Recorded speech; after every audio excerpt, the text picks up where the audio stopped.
Let's start improving our backpacking trips today. In this video, I'm going to go over 8 tips, hacks, whatever you want to call them, 8 things that are going to make your backpacking trips better, and you can start doing these today. Tip number 1 is going to cost us $0 at all. I absolutely love that. This is one I got from my friend Buddy, something that we've kind of picked up from him and we've been doing for the last couple years now. This starts at either the trailhead when you're starting your backpacking trip, or the morning of day 2, the morning of day 3, morning of day 4, starts after breaks. This is a simple phrase that we kind of follow now, and that is be bold, start cold. The idea behind this is, when you're starting your hike, like I said, be it at the start of your trip or at the start of each individual day, or even starting a hike after a break, not necessarily layering up and making yourself really warm before you start hiking, because as we start hiking, we're gonna warm up. And if we layer up and we put sweaters on and throw a puffy jacket on, there's a really good chance that we're gonna start getting really, really warm,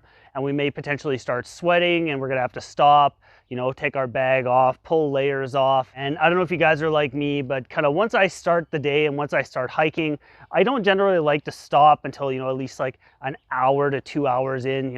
I like to get miles under my feet.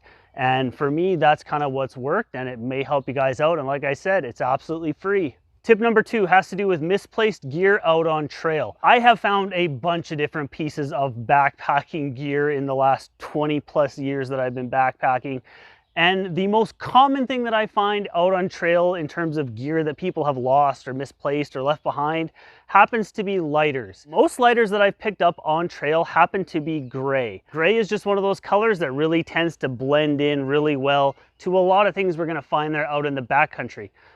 Certain tree bark is gray, a lot of rocks are gray. And a very easy, simple solution to not losing your gray lighter is not carrying a gray lighter at all, and get yourself a brighter colored lighter. Something you're not necessarily gonna find out in nature, something that's gonna really, really easily stick out, less chance you're gonna leave it behind. Tip number 3 is gonna come in handy if you use a Platypus quick draw filter or any of the Sawyer squeeze type filters. Now, if you've ever tried filling from a shallow creek with a smart bottle or one of those Sawyer bags, you know as well as I do, it is a massive pain. And a fantastic ultralight solution for that problem is the Canuck Vecto water bag. They come in a couple different sizes, and the 2 liter that I have here is 60 grams or 2.1 ounces. The big advantage of a bag like this over just using your smart bottle or one of the Sawyer bags is the top of this bag, you pull this little slider, this folds over, and you end up with a really, really nice wide opening that is fantastic for filling water out of shallow creeks, or even if you've got a deeper water source. It takes like no time at all to just dip this in. You just kind of do this kind of motion here. It fills up really quick. Fold it over the top, slide that over. The cap on the bottom here seals, so like this one here is a 2 liter, so I've got 2 liters of water I can carry back to camp with me. Screw my Platypus quick dry right on the end here and filter through that. You can pick up these Canuck Vecto bags at a bunch of different places, and I will put some links in the description box down below where you can pick up your own Canuck Vecto as well as any of the other gear that we're going to talk about in this video. Tip number 4 is going to help us when we get to camp, when we've got our shelter set up, and this is something that I personally struggled with for a lot of years, and it made packing up the next morning a massive pain.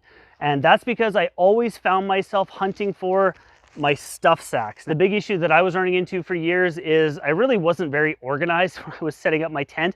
And I would just set it up and then just throw everything inside my tent or in the vestibule and just kind of deal with it the next morning. And something that I have started to do over the last couple of years is when I'm setting up my tent, I just make damn sure that I take, say, my empty steak bag and, any other stuff sacks that I happen to have for my shelter system, and I keep them all together. And then I will put that inside my tent with me when I go to bed at night, and it just makes packing up and getting myself going and getting myself organized the next morning, makes it that much easier. Now, this may seem like a really dumb tip, and I'm sure a lot of you guys are already doing this one, but we've all got to remember that, not everybody is at the same level when it comes to backpacking.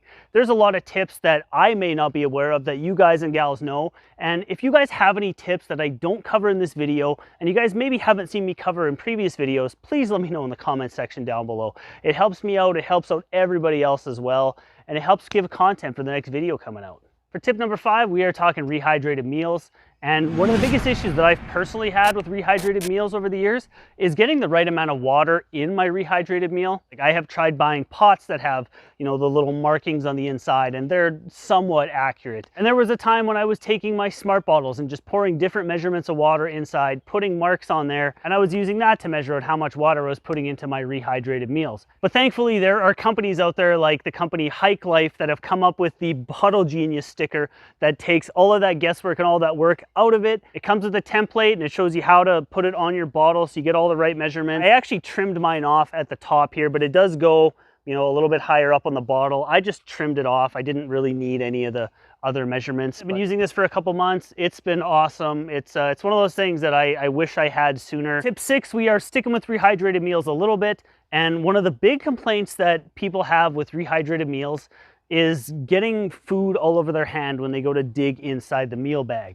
A lot of people counteract this by going with a long-handled spork. I mean, if you want to be one of those people and you want to carry around a spork or a spoon that's, you know, like a foot long, cool, have fun. There are other alternatives for you if you don't necessarily want to be digging into your bag to get your food out and, you know, get your hand covered in some of your food. What I usually do is I'll just take my knife and I'll kind of cut the top of the bag off. Now, this does eliminate the ability to reseal the bag.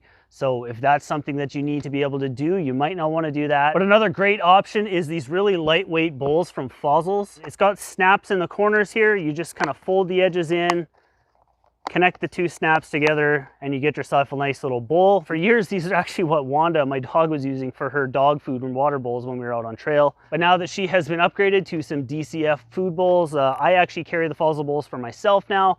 And a lot of times I will dump my rehydrated meal into here and eat out of the Fozzles bowl. They are ridiculously easy to clean. You just fold them flat and give them a little wipe off. Like I said, really easy to clean, really lightweight, super functional, super handy. Tip number 7 is one of my absolute favorite things to do if I am on an in and out hike. That's basically where you're hiking in on a trail to a destination and then you end up hiking out on the same trail. So about a month ago, I was on a backpacking trip with some friends, and my buddy Devin and I brought some drinks with us, and we stashed them in the creek where we knew we were going to be camping on our last night on trail. And let me tell you, after 3 days in the backcountry, coming to our camp for the last night and having an ice cold Mountain Dew pulled out of the creek was absolutely fantastic. Like I said, this is one of my favorite things to do, and it's just one of those awesome little treats you can give yourself on an in and out hike. Now for tip number 8, we are taking this even a step further, and another thing that I do on almost every backpacking trip, and this is something I personally think everybody should be doing, and that is leaving yourself some kind of beverage in your vehicle to drink when you get off trail. I am a big fan of leaving myself a Gatorade in the truck. If I'm going to be on trail for a short enough time where I know I can leave a cooler full of ice in my vehicle and it's going to stay nice and cold, I'll leave myself a Red Bull or a Coca-Cola or something nice like that to drink when I get off trail. This is great for a morale boost, but it's also really, really important to keep yourself hydrated when you get off trail. So like I said, making sure I've got a Gatorade and a water in there. And if it's a short enough trip, cooler full of ice with a Red Bull. That's kind of my jam. Now, I said at the start we were going over 8 tips, and we have gone over 8 tips. But if you are craving more, I've got an entire playlist on hiking and backpacking tips.